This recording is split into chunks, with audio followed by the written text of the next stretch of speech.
সন্ধেবেলায় যখন সবাই মিলে এক জায়গায় বসে গল্প আড্ডা করছো, তখন কিন্তু একটু মন চায় যে যদি একটু কিছু ভাজাভুজি খেতে পারতাম। তো দেখো, সেইভাবেই কিন্তু তোমরা বাড়িতে বানিয়ে নিতে পারো। সব উপকরণ বাড়িতেই থাকে। আমি যা দিয়ে আজকে এই বাঁধাকপির পকোড়াটা তৈরি করছি, বাড়িতেই থাকা সব উপকরণ দিয়ে রেডি করছি। প্রথমে বাঁধাকপিটা কুচিয়ে একটু ভাপিয়ে নিয়েছি।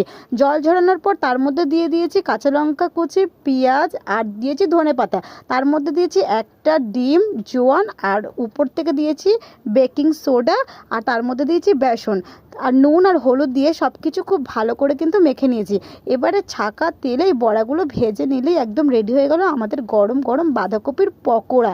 আর লাল লাল করে দেখো পকোড়াগুলো কিন্তু আমি ভেজে নিয়েছি, আর উপর থেকে ছড়িয়ে দিয়েছি চাট মশলা, আর একটুখানি ছড়িয়ে দিয়েছি গোলমরিচের গুঁড়ো। ব্যাস, গল্প আড্ডা তো এখানেই জমে পুরো ক্ষীর হয়ে যাবে। দেরি কেন করছো? যাও চটপট করে এইরকম পকোড়া বানিয়ে সবাই মিলে খাও। আর আমাকে কিন্তু ফলো করতে একদম ভুলো না। দেখা হচ্ছে নেক্সট ভিডিও।